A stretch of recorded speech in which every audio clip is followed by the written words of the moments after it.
Collègues. Et bon, je vais finalement remercier l'ensemble des intervenants, qu'ils soient du domaine public ou du secteur privé, et leur dire combien on est sensible à leur présence, parce qu'il faut que vous sachiez que certains ont traversé la France, ils sont arrivés très tard hier soir, ils n'ont pas hésité à faire ce déplacement qui n'est pas toujours facile, et vraiment nous pouvons les applaudir tous ensemble, parce que si nous pouvons faire ce colloque, c'est grâce à tous ces intervenants qui sont venus d'aussi loin. Et donc, merci à tous.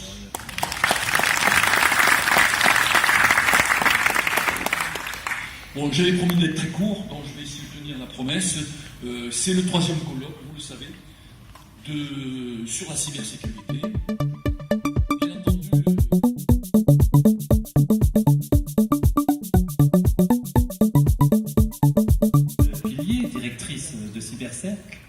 ont su identifier une thématique stratégique pour nos entreprises et qui sera de plus en plus cruciale pour leur croissance et même leur existence.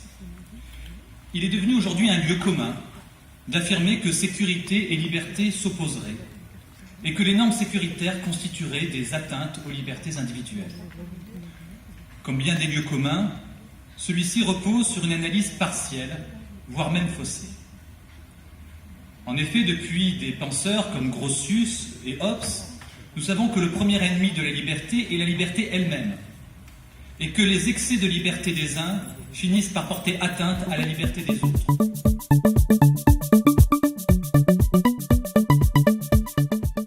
Vous remettre une petite carte du sujet. Je passe la parole à Thierry Delville, le délégué interministériel à la lutte contre les cybermenaces du ministère de l'Intérieur, qui va nous faire un état de la menace et nous dresser les grandes lignes de ce que le ministère de l'Intérieur fait aujourd'hui dans le cadre de sa mission.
Comme M. Malherba qui arrive ici, qui travaille à la DGAC et qui est sur son temps libre, sur ses repos, pour venir justement nous aider à mieux faire comprendre aux entrepreneurs, notamment, puisque c'est le volet 3 de ce que l'on a travaillé au niveau Aerospace Valley, pour monter en gamme la maturité des entreprises. Le groupe Occitanie est constitué donc d'environ une quinzaine de personnes et est en charge de trois secteurs distincts.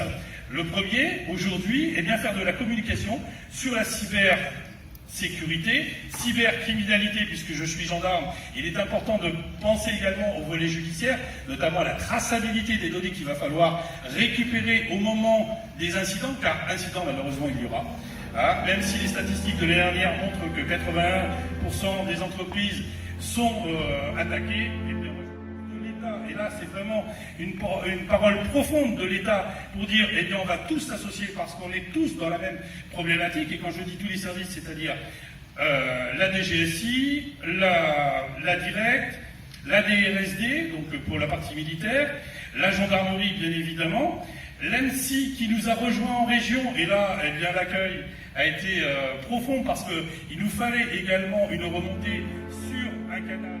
Donc c'est ce que l'on va vous présenter aujourd'hui. Le troisième groupe étant fait pour le R&D, mais vous le découvrirez un petit peu plus tard, ne vous inquiétez pas, ce sont les objets connectés et l'ensemble des petites lumières, tout en sachant qu'on a travaillé déjà sur plusieurs thématiques, notamment les drones, et également, on a démarré également quelque chose sur les mairies et collectivités territoriales qui ont des besoins également criants de cybersécurité.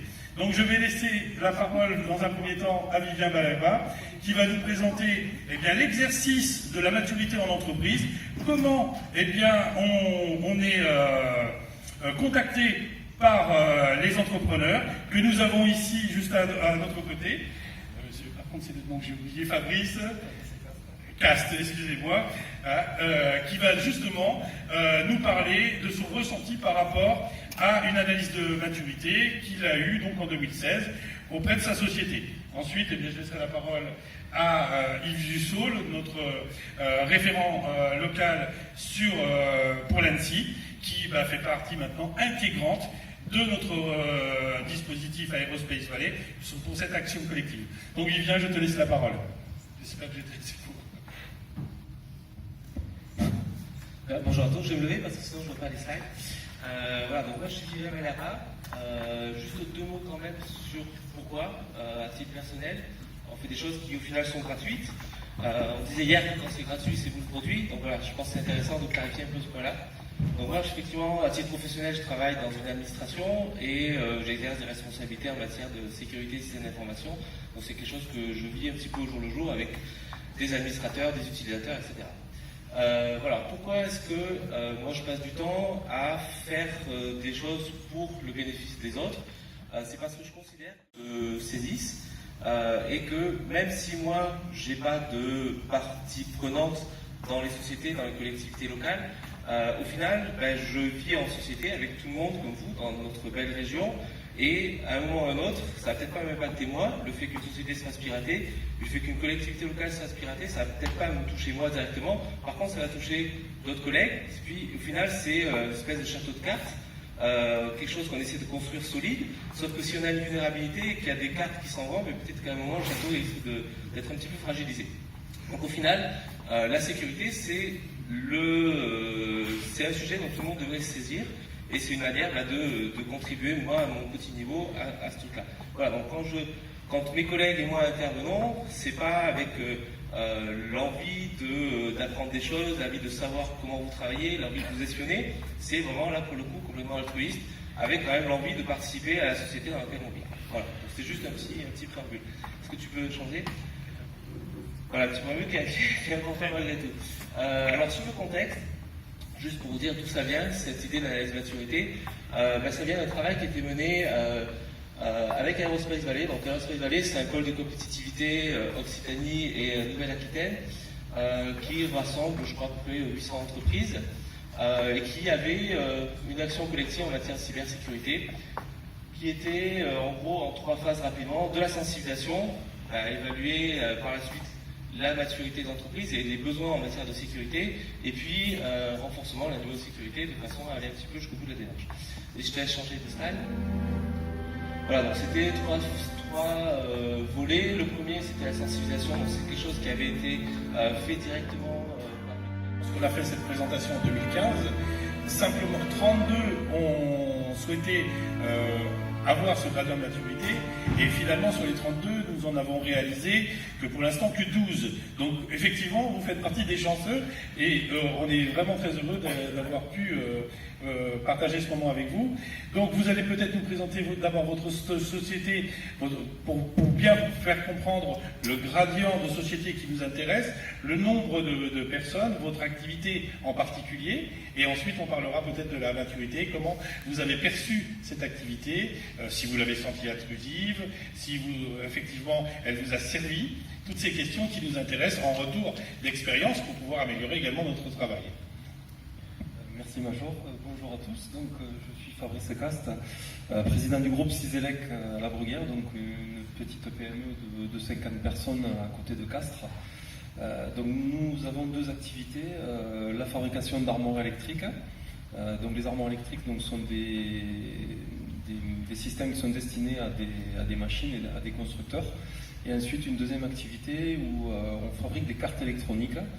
Donc avec des machines de pose qui vont permettre de poser les composants en fait sur les cartes. Donc aujourd'hui, je dirais dans l'entreprise par rapport à la structure, donc on a une trentaine de postes de travail avec des outils de production, des moyens de production qui sont mis en réseau avec un serveur. Et donc en 2015 en fait, je devais en fait revoir un petit peu ma structure au niveau informatique, et donc nous avions eu une première présentation sur Albi avec des collègues du Major, donc le NTech, qui nous avait fait une petite démonstration en fait comme on est aujourd'hui ici, en présentant en fait un risque d'attaque notamment avec des Wi-Fi dans les hôtels, et donc ça a suscité en fait des questions.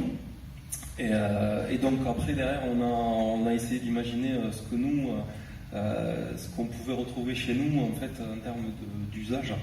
Et donc lorsqu'Aerospace Valley a proposé en fait avec la CCI de Toulouse une rencontre en fait pour présenter cette action, donc cette analyse de maturité, donc j'ai répondu présent bien évidemment à cette réunion, et on a pu mettre en place en fait avec les gens de la RCC, les gens du NTech, les CCI, un programme en fait pour pouvoir avoir donc du coup la chance d'obtenir cette visite dans les locaux, et donc ensuite déboucher sur cette analyse.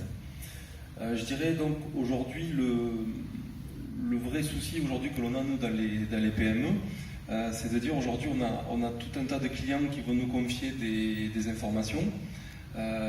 On le disait hier soir, on a de plus en plus de dossiers complets où on va retrouver des éléments de l'armoire électrique, des éléments de sécurité du système. Donc il y a une dizaine d'années, je dirais, les machines étaient conçues de telle sorte que nous n'avions pas l'ensemble du projet, et donc il était difficile pour nous bien évidemment de pouvoir câbler les machines. Donc aujourd'hui les attaques elles peuvent venir pas forcément directement de nos clients, en fait, du moins pour attaquer nos clients, les gens vont préférer venir dans nos PME, en fait, essayer de récolter de l'information et de l'utiliser ensuite pour réaliser des attaques chez les gros constructeurs.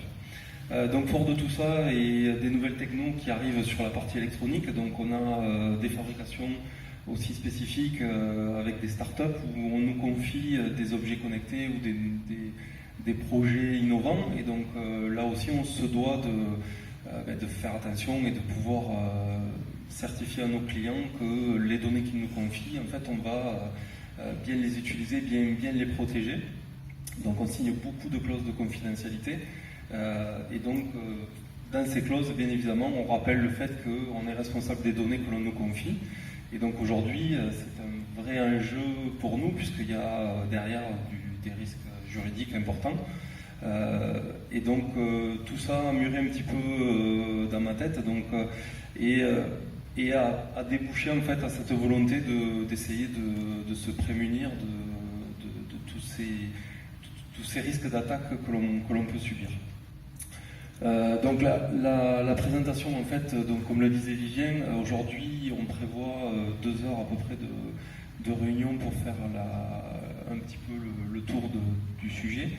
Bien évidemment il faut préparer en amont la réunion essayer d'identifier un petit peu tous les usages que l'on a dans l'entreprise pour donner les bonnes informations aux gens qui vont venir sur site, faire visiter les locaux, donc regarder un petit peu aussi les flux dans l'entreprise, c'est assez important, on n'en a pas trop parlé, mais aujourd'hui dans nos PME malheureusement on a souvent des exemples comme des transporteurs qui peuvent rentrer dans des accès liés au personnel et se retrouver dans l'entreprise entre midi et 2 parce qu'en fait ils sont en retard,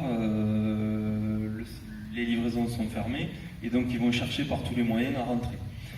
Donc ça nous est arrivé, donc c'est aussi des éléments qui nous marquent et donc on se dit voilà, s'il y a quelqu'un qui a réussi à rentrer entre midi et 2 pour me livrer un colis, il y a peut-être aussi une personne malveillante qui va pouvoir venir regarder un petit peu comment on travaille. Parce qu'il n'y a pas que les documents aussi, les documents informatiques, il y a aussi le savoir-faire, comment on va intégrer les outils, les machines donc, sur les systèmes. Et donc là, quelqu'un d'averti peut rentrer dans l'entreprise et d'un seul coup d'œil ou en prenant des photos, récupérer de l'information et pouvoir après derrière réaliser des opérations malveillantes. Donc par rapport à l'analyse de maturité, je dirais qu'aujourd'hui il faut, comme le disait Vivien, que les dirigeants soient fédérateurs et qu'ils soient moteurs en fait dans ce nouveau sujet en fait, qui est la cybercriminalité, parce que bien souvent on se rend compte que c'est les usages des personnes qui peuvent mettre en péril l'entreprise. Donc les usages, c'est des gens qui vont ouvrir des fichiers pour lesquels en fait on n'a pas forcément d'informations ou on ne connaît pas la personne. Et donc une fois que le fichier est ouvert, bien évidemment, on va polluer le serveur.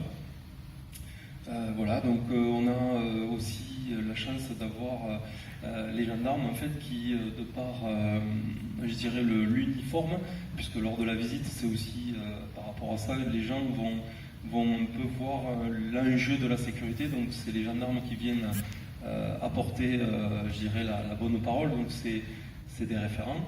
Et ensuite des gens qui viennent des milieux industriels, donc qui vont nous ressembler et qui sont au courant de nos problématiques et donc qui vont pouvoir nous amener des solutions simples des fois sur des usages. Donc pense à verrouiller son ordinateur quand on quitte son poste. Ce matin on parlait des usages donc avec des filtres sur les ordinateurs nomades en fait dans les gares, dans les aéroports. Donc faire attention quand on travaille en fait à proximité de gens qui peuvent récupérer de l'information en fait en regardant les ordinateurs. Oui, je crois qu'effectivement, lors de cette analyse-là, c'est bien de rappeler qu'à chaque fois, un militaire en fait, accompagne le réserviste citoyen pour cette démarche, pour essayer d'amener justement un gradient suffisant de confiance. Pour la vôtre, vous aviez une particularité également, puisqu'on était en multiservice, puisque je crois qu'il y avait également la DRSD. Tout à fait. C'est bien ça, effectivement, puisque la conversation en amont nous a permis de détecter qu'il aurait été intéressant également d'associer un autre service, et bien là, à chaque fois, on a pu justement partager cette information entre nos deux services et voir tout l'intérêt de vous aider dans cette démarche. Pardon, la DRSD, c'est la direction... Oui, allez. Pardon, c'est la direction de la protection et du renseignement... direction du renseignement et de la protection de la défense. Ils viennent juste de changer de nom, donc on n'a pas encore l'habitude. Avant, c'était donc la DPSD avec la protection, justement. Et donc, désolé pour cette confusion. En tous les cas, merci beaucoup. Si vous voulez rajouter peut-être autre chose sur... Non ?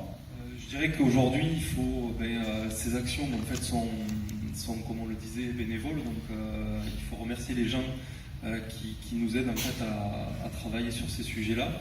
Et surtout, pas hésiter à vraiment participer à ces actions. Parce que malheureusement, beaucoup d'entreprises sont attaquées, sont sujets à des menaces. Et donc, il faut saisir l'opportunité. Je vous invite tous à prendre dès maintenant attache pour les rendez-vous, parce que vous savez, comme on l'a dit tout à l'heure, il y a énormément de travail. Et donc voilà, moi, j'ai eu la chance d'être parmi les premiers. Donc moi, pour information, le document est lisible, c'est-à-dire qu'aujourd'hui on parle avec des mots simples, on explique et ce document permet après derrière de vous donner une ligne de conduite en fait pour préparer l'avenir, puisqu'aujourd'hui il faut qu'on se projette à 5 ans, à 10 ans, donc la menace va évoluer. Et ça permet aussi d'avoir une feuille de route et de discuter aussi avec des prestataires, puisque moi je ne gère pas l'informatique in situ, j'ai un prestataire extérieur qui vient réaliser les opérations, et ça permet de valider des jalons et de s'organiser en fait dans le temps, puisque ça coûte de l'argent en fait de mettre en place des systèmes de sécurité, donc ça permet aussi de planifier dans le temps des investissements pour avoir du matériel qui permette de répondre aux attentes de sécurité. Merci beaucoup en tous les cas. Donc, oui. Juste une remarque, ça c'est vraiment un point qui est important qu'il faut souligner.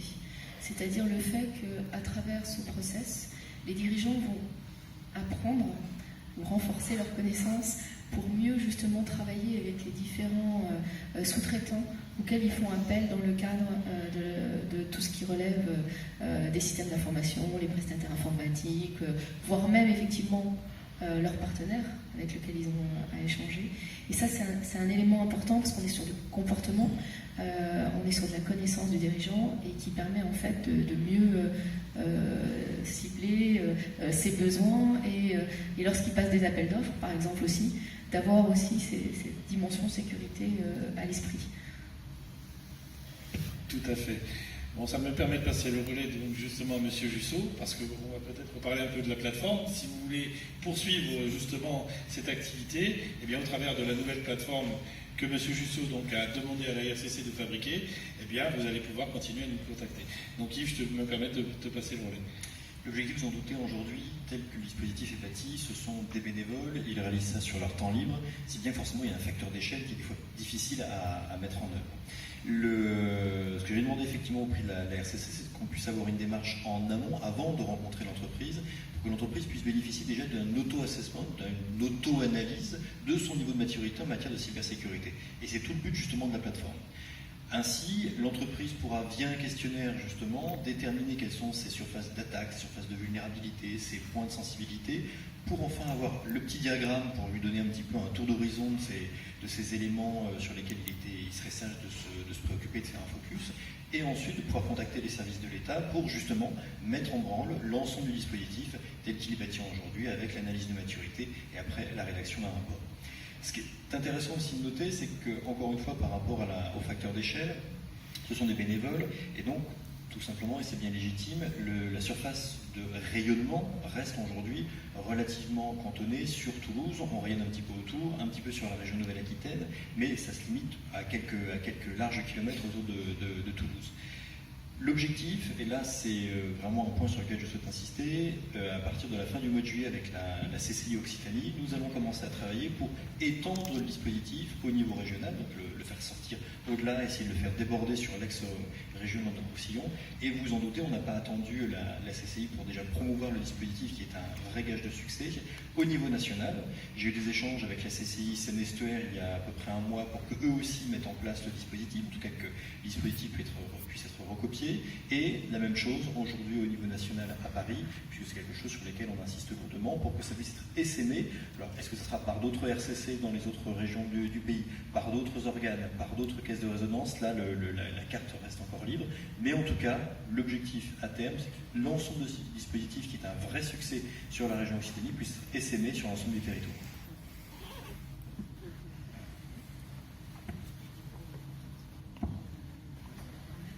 Non, mais tu veux dire quelque chose de clôture Non. Y a-t-il des questions? N'hésitez pas, ils sont là pour ça. Peut-être le temps que finalement au total cela prend, quand on est une entreprise.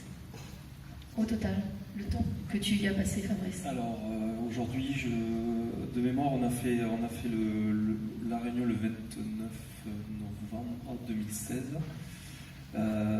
Et donc ça prend pas énormément de temps en fait, c'est juste le fait de dire voilà, il faut que ça devienne une priorité. Donc je dirais pas le temps pour nous les entreprises, c'est vraiment de dire voilà, c'est primordial, il faut qu'on travaille là-dessus.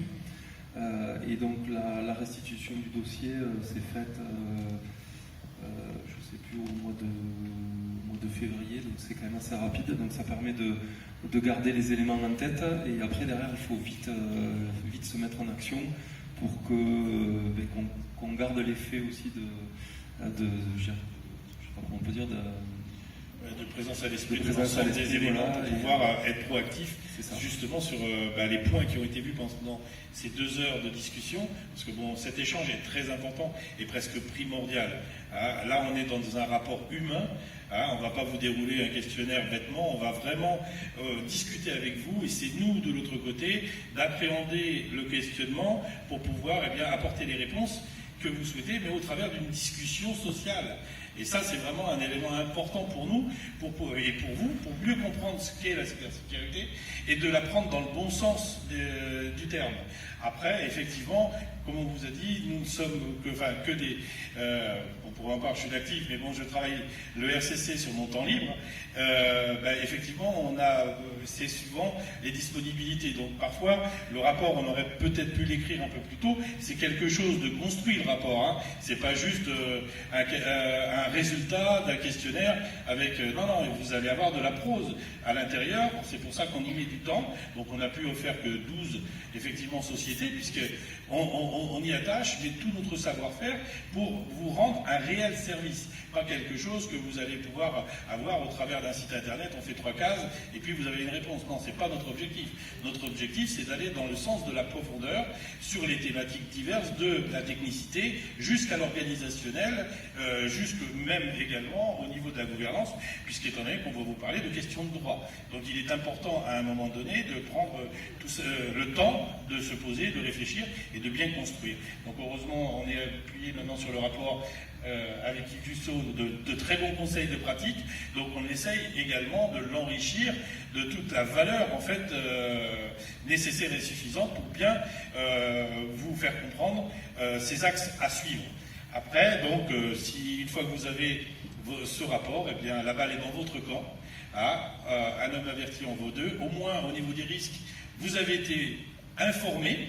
On ne va pas dire du prévenu quand même, mais c'est déjà vous qui avez les cartes en main pour pouvoir assumer et assurer votre sécurité.